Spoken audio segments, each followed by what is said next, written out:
چار لفظوں پر کودنا، خود کو صاحب علم کہنا غلط۔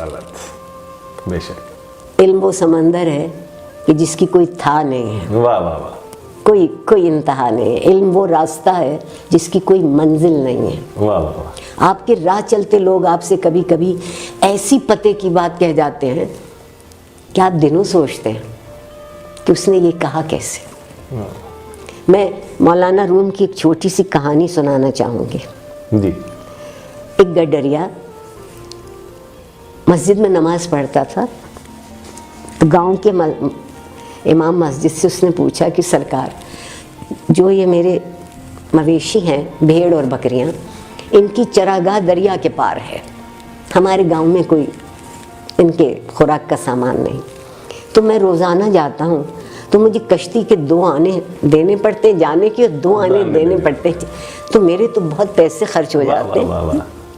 تو آپ بڑے پڑھے لکھے آدمی ہیں، اتنی بڑی بڑی باتیں بتاتے ہیں، آپ مجھے کوئی ایک چیز بتا دیں کہ میرے یہ پیسے بچ جائیں کشتی والے کو جو میں دیتا ہوں۔ مولانا نے سوچا میں اس گڈریے کو کیا سمجھاؤں گا، اس کی سمجھ میں کیا آئے گا۔ کہا بسم اللہ الرحمن الرحیم کہہ کے اپنے مویشی بھی اور خود بھی دریا میں اتر جایا کرو۔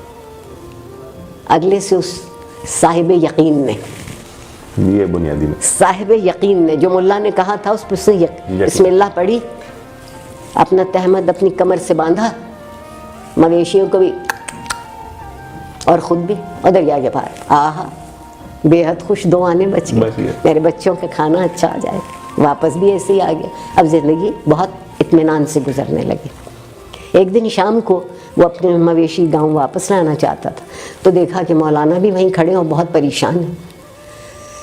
دنیا بھر میں دستور ہے کہ سورج ڈوبتے ہی کشتیاں الٹی کر دیتے ہیں، ملاح کشتی الٹی کر دیتا ہے کہ اب سفر ختم، اب کل جب سورج طلوع ہوگا تو پھر سفر کی ابتدا ہو۔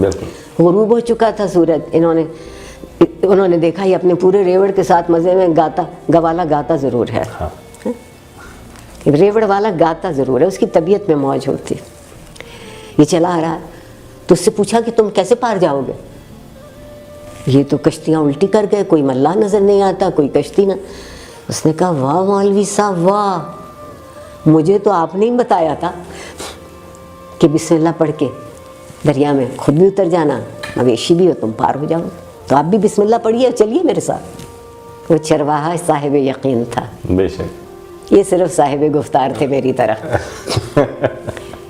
انہوں نے بسم اللہ پڑھی، ذرا سا پانی گہرا ہوا تو ڈوبنے لگے، بہت چیخے چلائے۔ چرواہا واپس آیا، آگے نکل گیا تھا، واپس آیا، کیا ہوا خیر ہے؟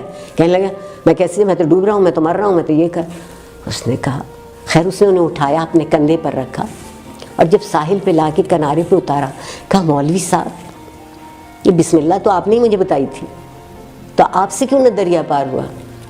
انہوں نے کہا کہ جس یقین سے تم پڑھتے ہو وہ میرے پاس نہیں۔ وہ یقین بہت، زندگی کی مشکل حل کرنے کے لیے پہلی چیز یقین ہے، واہ واہ واہ، اور یقین تک پہنچنے کے لیے دوسری چیز متحد ہو جانا۔ بے شک ریوڑ کچھ کہتا ہے نا، ایک علامت، ہاں بالکل، یہ نہیں ہے کہ 4 بکریاں اتر گئیں تو باقی ٹھٹکی ہوئی پیچھے کھڑی ہے۔ اور اگر آپ یہاں تک پہنچے ہیں تو پھر زندگی میں تنظیم ہو سکتی ہے۔ واہ واہ واہ، اگر آپ کبھی اکٹھے نہ ہوں، کبھی یقین پورا نہ ہو، تو آپ منظم بھی کبھی نہیں ہوں گے۔ بہت اچھی، جو اچھی زندگی ہے وہ منظم زندگی ہے۔ منظم زندگی ہے، بے شک۔ علم کا درجہ کوئی ہو یا نہ ہو، احساس تو جاگتا رہے۔ وہ تو رہنا چاہیے۔ تعلیم یا ایجوکیشن کہہ لوں، نالج اس وقت بنتی ہے جب آپ کے احساس میں شامل ہو جاتی ہے۔ بہت اچھا، بہت اچھا۔